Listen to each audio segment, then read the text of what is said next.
G'day, this is Joel from Airbourne and you're rocking out to Planet Metal. Keep rocking.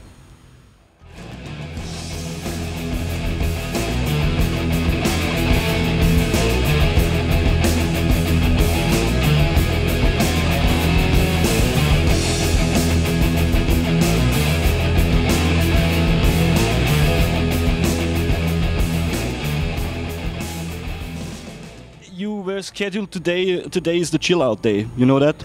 Tomorrow there's the rock and metal day, and today there's the chill out day. Really? It really is that way. So you're considered kind of chill out band. So today is the chill out day, and you've got Uriah Heep. Well, we're playing Boss Hoss, Status Quo, and Scorpions. I think there's going to be a fair bit of rocking going on. They consider this kind of chill out music. I don't know why. Yeah, I don't know. I mean, you got some big powerhouse bands on the bill there, especially the Status Quo and Scorpions. Those guys, they don't fuck around. You know, they come out and they kick ass. So yeah. I think everyone's getting their bang for their buck this weekend, for sure. Yeah. Yeah. I mean, tomorrow you got Twisted Sister. I love Twisted Sister. You stay here to watch Twisted Sister tomorrow? I know. We got to drive. We got a big drive to the next place. Okay, that's far away. Yeah, it's far away. That's all I know. Far away land. You're doing this rock and roll life for about 10 years now. Wow. Any signs of aging or any? It's no one's grown up. You know, yeah. we still act like we're fucking 19. You know. But you aren't. So. No, I know, but I mean, just walking around today, you know, you see even like in other festivals when the bands come in, you know, you get bands that have been around for 30 years. They're always really happy dudes, always having a laugh. I mean, you know, I think it's just rock and roll. It's a bit Peter Pan, you know. You just go to Never Never Land and you just don't come back. Yeah. So it's just a good vibe. You know, I mean, I got friends back in Australia, mates, and you know they work jobs and stuff, and it's sort of, you know, it's different out here. I'm trying to think of how you would imagine it, but you know, you have more responsibility yeah. when you know work a normal job. If you come out on the road, you know, like people go out on the weekends, for example. Yeah. Saturday night's a big night, you know. For us, you don't have weekends. No. Tuesday could be massive. Yeah. You know, Wednesday, Monday could be just off the charts. But if you go on stage, there's weekend every night. Weekend, and then it's weekend every night. So you might be doing a festival, or you might be playing a gig. It could be a Tuesday night. In that town, it might be summer holidays or something. So you know, so it's kind of like a weekend for them. But yeah, you don't really have weekends or days. It's kind of like there's tomorrow, and the day before. So you learn to live on different terms. It's different, but it's fun. You know, yeah. It's weird when you go home back to Australia, and you get back there and you go, Monday night, get on the piss, and people are like, what? It's Monday. What are you talking about? You know, I just got home from work. I want to cook some food and go to bed. You're like, I want to get on the piss. Like, you know. So there's different things about, you know, being in a band, but then also, you know, you miss home and stuff. You're away and you do those sorts of things and stuff. But you know, the road. I think Hetfield said it best. The road becomes my bride. Yeah. But no, it's fun. I love it. It's good.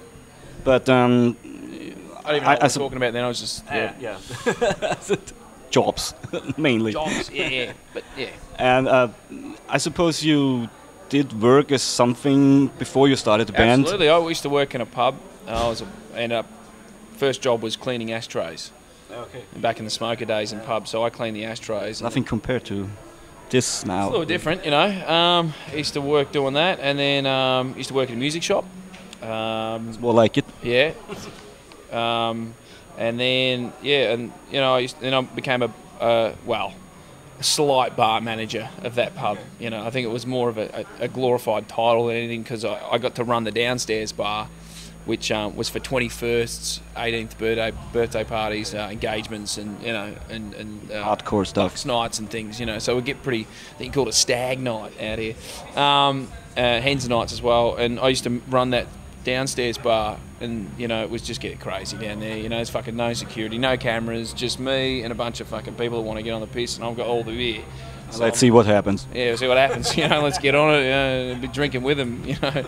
But isn't it just the same going on every night on stage when you go there and you say, let's see what happens? Like, I've always, even since I was a kid, I guess I've always, wanted to do this. But when working in a pub, it's kind of like you're on the clock when everyone else is having fun. You're not the entertainer, but you're providing the booze. Yeah. You're providing part of the good times, kind of like rock and roll. We're not out there tipping. Well, we are chucking beers out, but it's funny. But yeah. So nothing's changed, but no, yeah. So what we're doing is we're dealing the rock and roll. That's kind of, it's the same thing. Working at the night, I love doing that. But it's not work. Yeah, they're playing, having a good time. But you know what I mean. You have to function for like 40, 50, 60 minutes.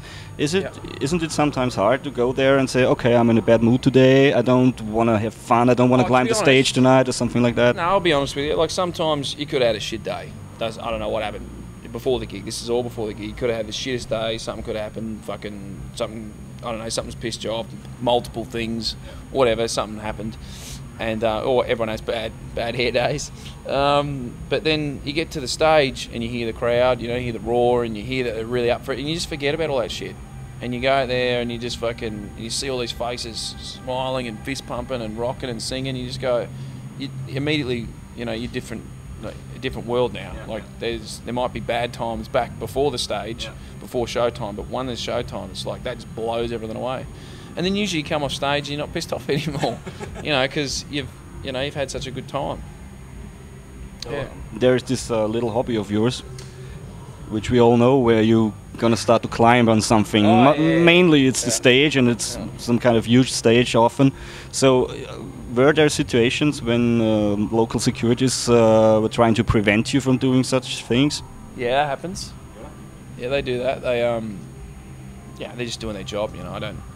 Normally they got to be informed in the first place and said, okay, there's a weird guy. I understand, that it's the law, I can't change the law. So if I get away with it, I get away with it. And usually if I don't, they stop me, and then after the show, it's like, and even if I try and sneak around and still do it, they never get pissed off at me, At the end they go, you're a bastard, but you got away with it, and you end up having, after the whole thing's done, if you're lucky enough, then they've finished loading out. You can have a beer with the stage manager at the end and have a laugh about it. That's a good thing, It's rock and roll's a big sort of family in a way, out on the road. So are you doing this for some kind of adrenaline kick, or is it just you want to test out the limits? Well, yeah, it was something we used to do back in the day, like when the band first started, because we'd be on a festival bill. No one would have ever heard of our band before, and we'd be the first band on or second band or something. So we just, one way to get the attention was to go climb and stand on the roof of the fucking stage. Go, oi, you fucks over there on that field, come fucking over here, check this shit out, And it worked, Used to. That's something the people remember for the next time, I guess. We were playing a festival. There was 2 stages. We were on the little stage, and there's a big main stage over here. So I climbed up to the top of our one and grabbed one of the lights at par 56, I think it was, and just fucking shone it at that band's crowd, and fucking kept shining it until they kept looking and going like this, and then they went, what? And then they all walked over. We stole their crowd. And then when they got over, they were rocking, they were having a great time, So it's always been something that's done it for those reasons, and now I'm kind of like, never happened something severe to you, like a broken leg or something? No, not yet. So it's plastic, I guess. Is it? I just fucked myself then, didn't I? Yeah. So yeah, no, it's always been. I've been lucky, just climbing up that fucking thing. Sometimes I've been up there, and it's been raining, thunderstorms. Yeah. Maybe tonight, no one knows. Fuck yeah! Look at the clouds out there. I like to watch this show called Tornado Chasers or something. Yeah, there's some kind of weird stuff on television. They had a Discovery show on it, which is these dudes chasing tornadoes, and you look at the weather and it fucking goes nuts. But I'd love to see a tornado. I don't think we'll get any tornadoes tonight. But you want to get tornado chasing as well? If I wasn't in a band, I'd be a tornado chaser. Fucking hands down. I'd love it. I'd have fucking AC/DC and Motorhead cranked in my car, and be chasing this fucking thing. And as soon as it gets real crazy, I put Metallica on, blackened. And you would have a own TV show as well. Yeah, it'd be called Discovery Channel. Yeah, it'd be awesome. I'd love it. and just have be the only one that drinks and drives into the tornado. And be like, all right, I'm going in, and we'd get the footage. That'd be awesome. I'd put cameras all around my car.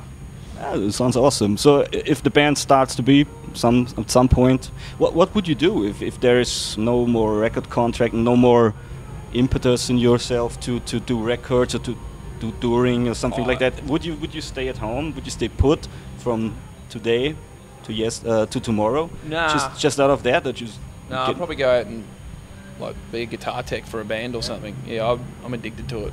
I'd want to be back out on the road something. So it's impossible for you to just stay at some place and found a family and have build a house or something. No, not now. Yeah. Not right now. Yeah. You know what I mean? Like, got to get out and do this. So, I mean, I don't know. If down the track or whatever, but I'd still want to do something on the side. Like if we were touring once every 2 years or something, we actually had time off. But that's pretty much touring as well. We always tour. So, but I'd love to get some tornado chasing in there. Yeah. Maybe in between. I might see if I can do an apprenticeship. It's like what we have in Australia. You know what that is? So then, an internship. Yeah, an internship. So you don't get paid or anything for it, but you just.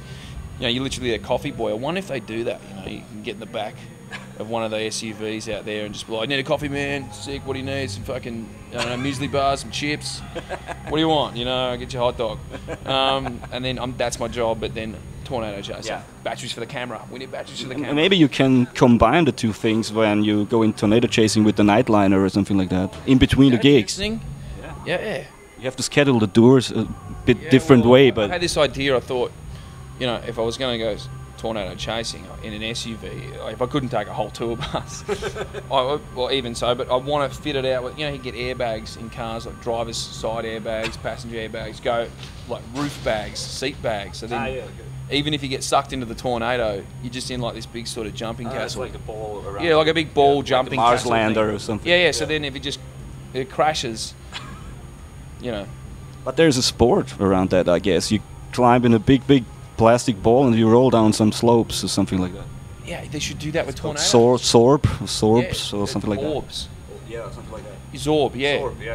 They should do that with tornadoes. You drive up to a tornado with a big truck, and you get the people that paid their money for the thing, contestants or whatever, and you stick them in the back of the truck, and then park the truck in the tornado, and just let the big Zorbs roll into the tornado.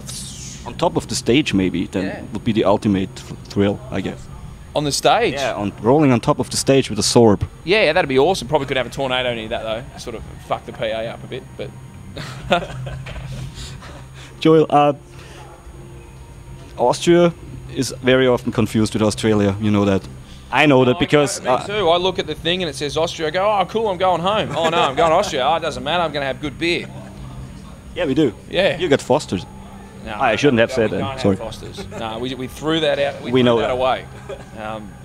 But I've been in the US some weeks ago, and nobody knows Austria, but everybody knows Australia, so they all starting to confuse the two things. Really? Because when we first went to America, they'd be like, they wouldn't know what we're talking about. Australia? What? Where is that? And you go, oh, it's an island, down the bottom of the world. Oh my God, there's land down there? Some of them are. There's land outside the US? Yeah, they hadn't heard of Australia, so we were like, Crocodile Dundee, and like, oh, the cowboy.